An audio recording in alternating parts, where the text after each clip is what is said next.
ஹரிபோல் தண்டவத் பிரணாம். நான் ஸ்ரீலா நரோத்தಮ தாஸ் ಠಾಕೂರ್ಗೆ ஸ்ரீ பிரேம பக்தி சந்திரிகா புத்தகம் படிச்சுட்டு இருந்தேன். முதலாவது அத்தியாயம் நேற்று முடிஞ்சது. நேற்று எப்போ பேசினது. இன்னைக்கு தொடங்கிட்டு இருக்கு ரெண்டாவது அத்தியாயம். இதுக்கு பேர் ஏகாந்த பக்தி. ஏகாந்த சொன்னால் தனி இருந்து பக்தி பண்ணுறதல்ல, எது ஒன்றுல முடியும். ஏக் அந்த ஒன்று சொன்னால் நம்ம எல்லாருமே பக்தியில் வர முன்னாடி வேறு வேறு விதமாக வாழ்க்கை கொண்டு போயிட்டு இருந்தோம். குலதெய்வம் பூஜை பண்ணிட்டு இருந்தோம், வேறு வேறு தேவி தேவதைகள் பண்ணிட்டு இருந்தோம். பட் எப்போ நம்ம கலியுக தர்மம் ஹரே கிருஷ்ண மகாமந்திர ஜபம் பண்ண தொடங்கணுமோ, குரு எடுத்தோமோ, இப்போ இங்கே ஏகாந்திக பக்தி சொன்னால் இங்கே நமக்கு நோக்கமே கிருஷ்ண பிரேமம். ஒரு நோக்கம் இருக்கணும். அப்படி இப்போ இதிலே முதலாவது ஸ்லோகம் ஸ்ரீமத் ரூப கோஸ்வாமி பிரபுபாதே நோக்தம் அந்யாபிலாஷித சூன்யம் ஞான கர்மாதி அனாவிருத்தம் அனுகூல்யன கிருஷ்ணானுஷீலனம் பக்தி ருத்தமா. நரோத்தம தாஸ் ఠాకూர் எழுதிட்டு இருக்காங்க. ஸ்ரீமத் ரூப கோஸ்வாமி பிரபுபாத் சொல்லியிருக்காங்க, எந்த விதமான வேற ஆசை இருக்கக்கூடாது. சூன்யம், ஜீரோ. நமக்கு எந்த விதமான நம்ம சொந்த ஆசை இல்லாமல்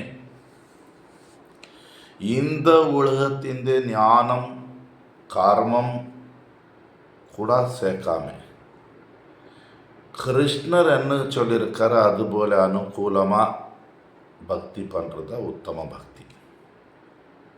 இது பக்தி ரசாமிருத சிந்து 1:11 ஸ்லோகம். இது இங்கே நரோத்தம் தாஸ் ఠాకూர் சொல்லியிருக்காங்க. பட் இதற்கு என்ன சொல்லிவிட்டார்? ரூப கோஸ்வாமி பிரபுபாத். நிறைய பேருக்கு இது புதுசாக இருக்கலாம். இதுக்கு காரணம் நம்ம குரு வர்க்கத்தின் புக்குகள் படிக்கவே இல்லை. நம்ம இப்போ இந்த தெருவில் இந்த இஸ்கான் புக்கை எதை புக்குகள் படிக்கக்கூடாது சொல்லலாம். நம்ம முக்கியமான குரு வர்க்கம் ரூப கோஸ்வாமி, சனாதன கோஸ்வாமி, நரோத்தம் தாஸ் ఠాకూர் இவங்களுக்கு புக்கு படிக்கலாம் சொன்னால் என்ன, இஸ்கான் புக்கு எழுதுனது இப்போ உள்ள மக்களுக்கு எப்படியோ பக்தி பார்த்து சொல்லி கொடுக்குறதுக்கு கொஞ்சம் சிம்பிளாக எழுதி கொடுத்துருக்காங்க. மெயின் எது? ரூப கோஸ்வாமி நம்ம பக்திக்கு ஆச்சாரியா. இங்கே நரோத்தம இல்லை படிக்கிறது நம்ம குரு வர்க்கத்தின் எல்லா புக்கும் தெரிஞ்சிருந்தால் நல்லா இருக்கும். இந்த ஒரு பாயிண்ட்டுக்கு வேண்டி சொல்லிட்டு இருக்கேன். இங்கே நரோத்தம தாஸ் ఠాకూர் ரூப கோஸ்வாமிக்கு பிரபுபாத் சொல்லிவிட்டாங்க. இது போய் இப்போ என்ன இருக்குது, நம்ம யார் வாயில் ஹரிகதா கேட்க விரும்புவோம் சொன்னால், பெரிய பெரிய கோயில் இருக்குது, பெரிய வியாசாசனத்தில் உட்காந்துருக்காங்க, நல்ல காவி இது போட்டிருக்காங்க ட்ரெஸ்ஸு. அவங்களும் பேசுகிறது நமக்கு என்ன, இதுதான் உண்மை, வேறு விஷயமே கிடையாது. அவர் தவறு பேசிகிட்டு இருக்கார் அப்படி சொல்லலாம். பட் சாஸ்திரத்துக்கு கூட சேர்க்கலாம். இப்போ என்ன நடந்துட்டு இருக்கு சமுதாயத்தில், என் குரு தான் பெஸ்ட்டு, நம்ம கோயில் தான், நம்ம மடம் தான் பெஸ்ட்டு, இந்த மாதிரி பிரச்சாரம். கலியுகமல்ல. பிரபுபாத் அர்த்தம் பகவான் பாதத்தில் யார் முழுசாக வாழ்க்கை இது பண்ணியிருக்காங்க. ரூப கோஸ்வாமி பாத் கூட ஏதோ ஒரு கிரந்தத்தில் சனாதன கோஸ்வாமிக்கு பிரபுபாத் சொல்லியிருக்காங்க. இப்படி சொன்ன வந்தது இப்படி வந்துட்டு இருந்து பிரபுபாத் சில பக்தி சித்தாந்த சரஸ்வதி கோஸ்வாமி டாக்கூருக்கு சிஷ்யர் ஒரு முடிவு எடுத்தாங்க. நம்ம குருதான் பிரபுபாத், நம்ம யாருமே அந்த பட்டம் எடுக்கக்கூடாது. சரி, இல்லை தவறு கிடையாது. ஒரு ஆச்சாரியாகி பிரபுபாத் சொல்கிறது. அவங்கள என்ன பண்ண விஷ்ணுபாத் இப்படி சொன்னால் நம்ம புத்தி, நம்ம மனசு, இதயம் கொஞ்சம் தாராளமாக இருக்கணும். வேறே இப்படி நம்ம சரியாக பக்தி பண்ணிட்டு இருக்கோம் சொன்னால் அங்கே அன்பு, ஆனந்தம், அமைதி இருக்கணும். நம்ம ஜபம் செய்துட்டு இருக்கோம், என்ன ஏகாதசி பண்ணிட்டு இருக்கோம், துளசி இதெல்லாம் பண்ணிட்டு கூட நம்ம பிரேமம், ஆனந்தம், அமைதி அனுபவிக்க முடியல சொன்னால் ஏதோ தவறு பண்ணிட்டு இருக்கு. இப்போ சில ரூப கோஸ்வாமி பக்தி ரசாமிருத்த சிந்து தொடக்கத்தில் இந்த சுத்த பக்திக்கு அடையாளம் சொல்லிவிட்டாங்க.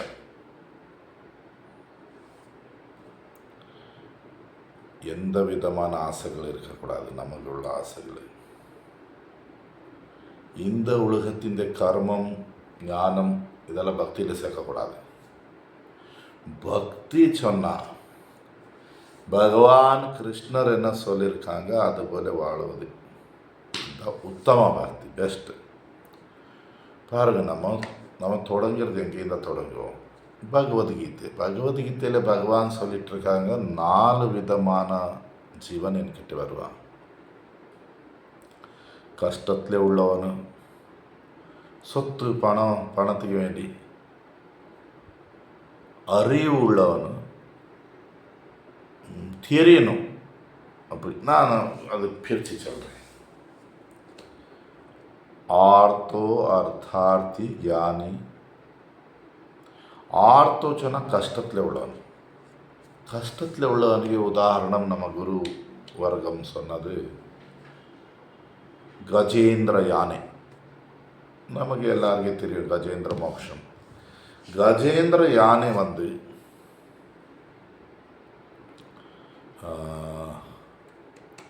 என்னதுக்கு போனால் கஜேந்திர யானை ஒரு குளத்துக்கு போயிருக்கான். கூட நிறைய பெண் யானைகள், நல்ல சந்தோஷமாக இருக்கான். ஒரு முதலை காலை பிடிச்சாச்சு. அதில் வெளிவர ரொம்ப முயற்சி பண்ணால் அந்த பெண் யானைகள் கூட உதவி செய்ய முயற்சி பண்ணால் மெல்லமாக எல்லோரும் போயாச்சு, தனியாயாச்சு. இனி தன் கஷ்டத்தில் வெளியில் வர பகவான் சரணம் எடுத்தான். பட் அந்த சரணாகதி எப்படி இருந்தது? பகவானே கருடன் மேலே கருடனுக்கு வெளியில் எடுத்துட்டு அந்த முதலை வெட்டிட்டு தன் கூட கருடத்தில் இந்த கஜேந்திரனுக்கு கொண்டு போயாச்சு. சரணாகதி எப்படி பகவானை தன் லோகத்துக்கு கொண்டு போனார். நம்ம வாயில் சொல்லிட்டு இருக்கோம் சரணம் சரணம் சரணாகதி. பட் நம்ம இங்கே உள்ள ஆசைகள் இருக்குது. அதுதான் நம்ம கஷ்டத்தில் பகவானுக்கு பிரார்த்தனை பண்ணுவோம். கஷ்டம் போன உடனே நிறைவாட்டி பகவானுக்கு மறந்துடுவோம். ரெண்டாவது அர்த்தார்த்தி, சொத்துக்கு வேண்டி, பணத்துக்கு வேண்டி, ஒரு அதிகாரத்துக்கு வேண்டி. இதுக்கு உதாரணம் நம்ம குருவர்கள் சொல்கிறது துருவ மகாராஜ். துருவன் 5 வயசுல அவமானமாயிருக்கு. அப்பாவே சிம்மாசனத்தில் இல்லை, தொடையில் உட்கார முடியல. கோவத்தில் பகவான் கிட்டே போய் கேட்பேன் சொல்லி போனேன். பகவான் பார்த்தது உண்மைதான். பகவான் அவனுக்கு முக்தி, சாஷ்டி முக்தி கொடுத்தது உண்மைதான். சாஷ்டி முக்தி சொன்னால் பகவான் கிட்டே என்ன ஐஸ்வர்யம் இருக்கு அவனுக்கு கொடுத்து விட்டார். சொன்னா இது விஷ்ணு ரங்கநாதன் ரங்கநாதன் பால் கடலில் உள்ள விஷ்ணு, ஸ்வேத தீபத்தில். அப்போ அந்த விஷ்ணு என்ன பண்ணாங்க, அந்த பால் கடல் நீயே வச்சுக்க அரசன் சொல்லி, நம்ம துருவ நட்சத்திரம் சொல்லுவோம். துருவன் அங்கே இருக்கான். இங்கே கூட 36,000 ஆண்டு சத்தியுகத்தில் தானே அரசனாக இருந்தான். பட் உண்மையே சொன்னால் பணமும் சொத்து ஒருத்தருக்கு பிரேமம், ஆனந்தம், அமைதி கொடுக்காது. எவ்வளோ பணம் இருக்கு பைத்தியம் பிடிக்க அதிகாரம். ஒரு வாட்டி நமக்கே ஏமாத்திடுவோம். பிரச்சாரம், நான் நல்ல பிரச்சாரக்கன், நான் பேசின இவ்வளோ மக்கள் வந்துட்டு இருக்கான், வெளிநாடு, யூனிவர்சிட்டி, சேவை பண்ண முடியாது. உண்மையாக ஆனந்தம் சேவையில் இருக்கு. பாருங்க, பிரேமம் சொல்லுவோம். பிரேமத்தில் 2 விஷயம் இருக்கு. ஒன்று தியாகம், ஒன்று சேவை. நம்ம சுகத்திൻ്റെ தியாகம், நம்ம சுகத்திൻ്റെ தியாகம் பண்ணாமல் சேவை பண்ண முடியாது. நான் நினச்ச போல சேவை பண்ண, அதான் யோசனை பண்ணேன். ஒரு 2-3 வருஷம் யோசனை பண்ணிட்டு இருக்கேன். நான் பைத்தியக்காரன் கிடையாது. என்ன இந்த பேரு புகழ்ச்சி ரொம்ப ஃபேமஸ் ஆகிறது நல்லது. திடீர்னு வெட்டாச்சு, ஒன்று வேண்டாம். இப்போ சமையல் நானே பண்ணிகிட்ருக்கேன். சேவை, மங்களார்த்தி, என்ன சந்தியார்த்தி, பணியும் இருக்கணும்னு சொன்னால் சேவை இருக்கணும். வேறவங்கக்கிட்ட சேவை வாங்கி பணம் வாங்கி அந்த சுகம் இல்லை. சும்மா நினச்சிருக்கோம் கோயில் போட்ட உடனே ஆனந்தமும் மக்கள் வந்துடுவான் எல்லாம். நம்ம மடம் 2006 வந்தேன். ரொம்ப சிம்பிளாக இருந்து, பழைய பக்தருக்கு கேட்டு பாருங்கள் எப்படி இருந்தது. பட் அதில் ஒரு ஆனந்தம் இருந்தது. இப்போது நல்ல பணம் வந்திருக்கு, மடம், சந்தோஷம் கிடையாது. அது பணம் வந்து எல்லாம் கிச்சு தொடங்கிடும். அதுக்கு கொஞ்சம் தனி இருக்கலாம். யார் என்ன நினைப்பேன்னுட்டு சாகும்போது தனியாக தானே போவேன். யார் வருவேன் கூட, யாரும் வர மாட்டான். அதுக்கு வேண்டி நம்மவே யோசனை பண்ணணும், நான் சரியான பாதையில் போயிட்டு இருக்கேன்னா. துருவன் சந்தோஷமாக இருக்காரா? விஷ்ணு புராணம் சொல்லிட்டு இருக்கு, இப்போ கூட கண்ணீர் போட்டிட்டு இருக்கான். இவ்வளோ ஐஸ்வர்யம் கிடச்சிட்டு பிரேமம். இனி ஞானிகளுக்கு உதாரணம். ஃபஸ்ட் யார்? கஷ்டத்தில் உள்ளவன் கஜேந்திர யானை. சரணாகதி. துருவன் சொத்துக்கு வேண்டி, அதிகாரத்துக்கு வேண்டி பகவான் சரணத்தில் போனார். இன்னும் அமைதி இல்லா சொல்லிட்டு இருக்காங்க. இனி 3ஆவது ஞானிகளுக்கு உதாரணம் நம்ம குருவரை கொடுத்தது சதுர்குமார். 4 குமாரர், பிரம்மாக்கு 4 மக்கள். இவங்களு எப்படி இருக்கான்? இவங்களுக்கு பகவானுக்கு அவதாரம்குள்ள சொல்லிட்டு 24 அவதாரத்தில் இவங்களுக்கு ஃபுல் அறிவு. பட் இவங்களும் ஒரு வாட்டி பகவானுக்கு போட்ட துளசி மாலைக்கு சுவாசனை வந்து இவங்களுக்கு மாறிடுச்சு, பக்தியில் வந்தாச்சு. இப்போ நல்லா இருக்காங்க. அறிவு பக்தி சேரும்போது நல்லா இருக்கும்.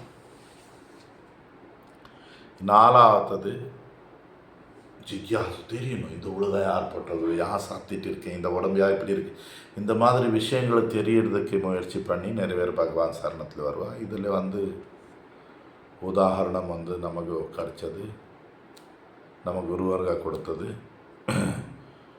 நைமிஷாரண்யத்தில் 88,000 ரிஷி முனிவர் கலியுக தொடக்கத்தில் சேர்ந்தாங்க உண்மை தெரியறதுக்கு. அப்போ வேதங்கள் கேட்டாங்க, புராணங்கள் இதான். அவங்களுக்கு பாகவதம் கேட்கும்போது அவங்களுக்கு சமாதானம் போதும், பகவான் சரணத்தில் வந்தாச்சு அவங்களுக்கு. இப்படி பகவான் கிருஷ்ணர் 4 விதமான மக்கள் என்கிட்ட வருவாங்க சொன்னார். பட் இந்த 4 பேர் சுத்த பக்தர் கிடையாது. இவங்களுக்கு 4 பேருக்கு எங்கேயோ சொந்த ஆசைகள் இருக்கு. பட் இங்கே ரூப கோஸ்வாமி சொல்லிட்டு இருக்காங்க, உத்தம பக்தி, பெஸ்ட் பக்தி எப்படி இருக்கணும்? எந்த விதமான ஆசை இருக்கக்கூடாது. அந்யாபிலாஷித சூன்யம், ஜீரோ ஜீரோ, எந்த ஆசை இருக்கக்கூடாது. பக்தி பண்ணுறது சேவை, பக்தி சேவை. இப்போ இந்த உலகத்தில் எந்த பௌத்திக ஆசை இல்லாமல் பண்ணுறது. பகவானுக்கு எப்படி சேவை செய்யறது? சுத்த பிரேமம் வச்சு. சுத்த பிரேமம் எங்கே இருக்குது பிரபு? நமக்கு பிரேமம் கிடையாது, நமக்கு யாரும் சொல்லி கொடுக்கறதுக்கு ஆள் கிடையாது. இனி இப்படி ஒரு நொண்டி நாயம். சிரிக்கிறதுக்கு யாரும் சொல்லி கொடுத்தாங்களா? கண்ணீர் போடுறதுக்கு யாரும் சொல்லி கொடுத்தாங்களா? அதே போல பிரேமம் வெளியில இல்ல, பிரேமம் இதயத்துல இருக்கு. பிருந்தாவன போயிடுவேன், மாயாப்பூர்ல நல்லா இருக்கும் பிரபு, வீடு வந்த உடனே திருப்பி பிரச்சனை. என்ன நமக்கு உண்மை தெரியாது. உள்ளே இருக்க பொருள் வெளியில தேடிட்டு இருக்கோம். நம்ம எல்லாருமே ஜீவன். ஜீவனுக்கு பிரேமம் இருக்கு. ஜீவன் ஆத்மாவோ கிருஷ்ணனுக்கு எப்போ விட்டுடுவான்? பகிர்முக கிருஷ்ணனுக்கு சேவை பண்ண மாட்டான். கிருஷ்ணன் விட்டு வேற எது பண்ணால் அங்கே மாயை பிடிச்சிடுவான். மாயை சொன்ன நான் எனக்கு உள்ளது இந்த சம்சாரம். அப்போது பிரேமம் நம்மக்கிட்ட இருக்கிறது நம்ம மறந்தாச்சு. பிரேமம் வெளியில கிடையாது, உள்ளே தான் இருக்கு. பகவான் சைத்தன்ய மகாபிரபு நமக்கு அந்த பிரேமம் கொடுக்க வந்தாங்க. கலியுகத்திலே அந்த பிரேமம் வெளியெடுக்கிறதுக்கு பால் நெய் இருக்கு தெரியுமா? பால் பார்த்தா தெரியுதா நெய் இருக்கு சொல்லி? அதே போல நம்ம இதயத்தில் பிரேமம் இருக்கு. அது வெளியில எடுக்கிறதுக்கு ஒரே வழி அது ஹரே ராம ஹரே ராம ஹரே நாமைவ கேவலம் கலவு நாஸ்தேவ நாஸ்தேவ நாஸ்தேவ திறனது. ஹரிநாமம் ஹரிநாமம் ஹரிநாமம். கலியுகத்தில் வேற வழி இல்லை, வேற வழி இல்லை, வேற வழி இல்லை. எந்த ஹரிநாமம்? பகவானுக்கு எவ்வளோ நாமங்கள். ஹரே கிருஷ்ண கிருஷ்ண கிருஷ்ண ஹரே ஹரே, ஹரே ராம ராம ராம ஹரே ஹரே. மகாபிரபு நமக்கு ரகசிய கொடுத்துட்டு போனார். பிரேம உள்ளே இருக்கடா, இந்த ஹரே கிருஷ்ண மகாமந்திர பண்ணு வெளியில வர சொல்லி. திரும்பி சொல்லிட்டு இருக்கேன். ஜபம் அபராதம், 10 அபராதம் இருக்கு. நாம அபராதம் அது இல்லாமல் பண்ணுறது. அதுக்கு கூட கூட பிரேமம். இங்கே பிரேமத்தில் 2 விஷயம் இருக்கு. ஒன்று தியாகம், ஒன்று சேவை. அந்யாபிலாஷித சூன்யம். வேற எல்லா ஆசை விட்டுடணும். நமக்குள்ள ஆசைகள் யோசனை பண்ணி பாருங்க. பகவான் நம்பிக்கை இல்லாமல் வாழ்க்கை வாழ்விட்டு இருக்கான். நம்ம பக்தியிலே கர்மமும் ஞானமும் இதெல்லாம் சேர்க்கறது வேண்டாம். பக்தி தனி, இங்கே உள்ள கடமைகள் தனி. இங்கே என்ன பண்ணிட்டு இருக்கோம் அது எல்லாமே கிருஷ்ணர் சமர்ப்பணம். நானும் எனக்கு உள்ளதை விட்டு.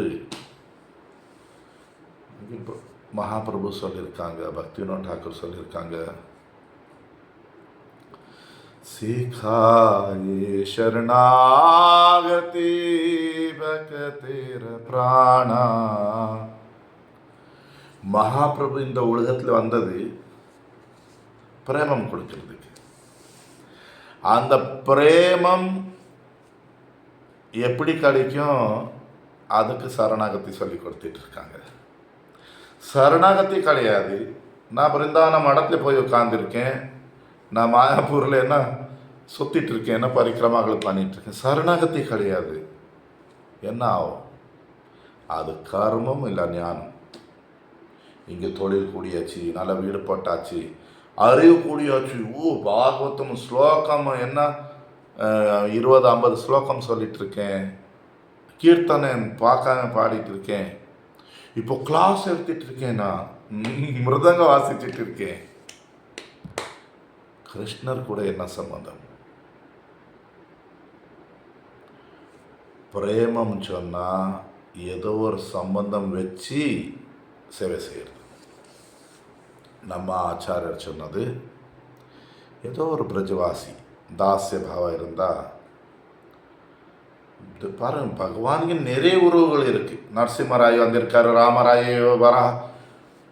நம்ம பகவான் யார்? அப்போ பிரஜேந்திர நந்தன கிருஷ்ண, துவாரகா கிருஷ்ண வேறே, மதுரா கிருஷ்ண வேறே.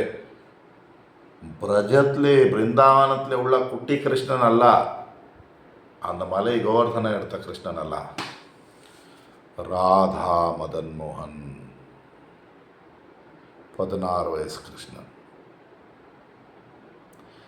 நம்ம அந்த கிருஷ்ணன் என்ன சொல்லியிருக்கான், இல்லை அவனுக்கு திருப்தி பண்ணுறது ராதா கோவிந்த், ராதா கோபிநாத் தெரிஞ்சிருக்கணும் என்ன இது சொல்லி. ஏகாந்த பக்தி. இப்போ பிரேமம் எப்படி, சேவை எப்படி, அனுஷீலனம். கிருஷ்ணன் குருவரக எப்படி சொல்லியிருக்கார், அப்படி எனக்கு பிடிக்கிறது பண்ணுவேன் நான், அப்படி இங்கே நான் சொல்லி விடுறது. சரணாகத்தி சொன்ன நான் விட்டாச்சு. குருவரக எப்படி சொல்லியிருக்காங்க, பிரஜவாசி எப்படி சேவை பண்ணிட்டு இருக்கான், அப்படி. பிரேமம் சொன்னால் நம்ம சுகம், நம்ம ஆசைகள் தியாகம்.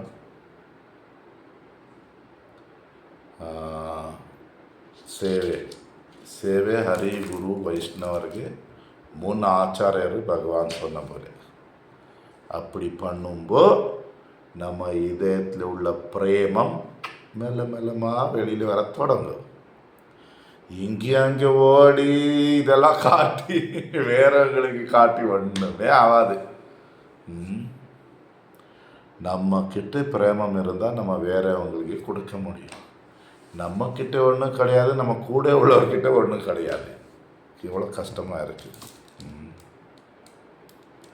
அப்போ குரு, நம்ம குருவர்க சாஸ்திரம் முன்னாடி சொல்லிச்சு. அவங்க சொன்ன போல பண்ணுங்க, அப்போ பிரேமம் இருக்குன்னு சொல்லி இதுக்கு முன்னாடி உள்ள ஸ்லோகத்தில் சொல்லியிருக்காரு. அப்போ பகவத்கீதையில் பகவான் நமக்கு நிறைய விஷயங்களை சொல்லியிருக்காரு. அதுக்கு சாரம் சரணாகதி. பிரேமம் வேணும்னு சொன்னால் அதுக்கு ரகசியம் சரணாகதி. பிரேமம் சொன்னால் நம்ம எந்த விதமான ஆசை இல்லாமல், சொந்த ஆசை இல்லாமல், ஆத்மிக ஆசை, கிருஷ்ணனுக்கு சேவிக்கணும், கிருஷ்ணனுக்கு திருப்தி பண்ணணும். அதுக்கு வேண்டி நம்ம சுகம், நமக்கு உள்ளது எதுவுமே நம்ம தியாகம் பண்ண ரெடி இருக்கணும். திருப்பி சொல்லிட்டு இருக்கேன், பக்தி பிரேமம் சொன்னால் வீடு விட்டு ஓடி போகிறது, சந்நியாசம் எடுக்கிறது, பிரம்மச்சாரி ஆகிறதல்ல. நம்ம எந்த சூழ்நிலையில் இருக்கோம் வாழ்க்கையில், அந்த சூழ்நிலையில் பற்றுதல் விட்டுட்டு, அதிகார பாவம் விட்டுட்டு, பணிவு, பொறுமை, எல்லாருக்கும் மதிப்பு கொடுத்துட்டு பகவான் நாமம் பண்ணுறது.